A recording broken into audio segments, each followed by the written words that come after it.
Link documents کے بغیر LRS کے ذریعے پلاٹس کی رجسٹریشن کی سہولت دینے کا فیصلہ۔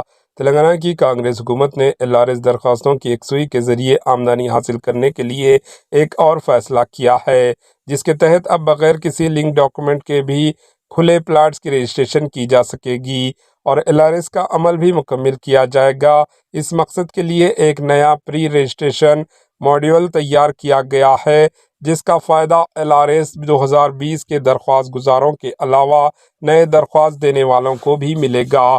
کانگریس حکومت نے واضح کیا ہے کہ بغیر لنک ڈاکومنٹس والی درخواستوں کو اسی نئے ماڈیول کے ذریعے نمٹایا جائے گا۔ اگر کسی غیر مجاز لے آؤٹ میں 10% پلاٹ پہلے ہی فروخت ہو چکا ہو تو بھی 26 اگست 2020 یا اس سے پہلے سیل ڈیڈ حاصل کرنے والے مالکین چاہیے انہوں نے LRS کے لیے درخواست دی ہو یا نہ دی ہو، وہ بھی پلاٹ کی رجسٹریشن کروا سکتے ہیں۔ کانگریس حکومت نے یہ بھی کہا ہے کہ ایسے پلاٹوں پر LRS چارجز اور اوپن اسپیس چارجز وصول نہیں کیے جائیں گے۔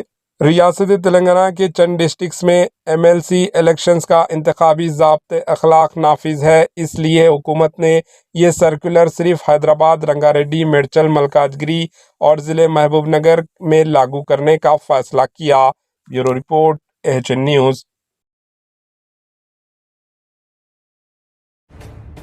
AHN نیوز کے YouTube چینل کو سبسکرائب کریں اور بیل آئیکن کو دبانا نہ بھولیں تاکہ آپ کو ہر نئی آنے والی ویڈیو کا نوٹیفیکیشن بر وقت مل سکے۔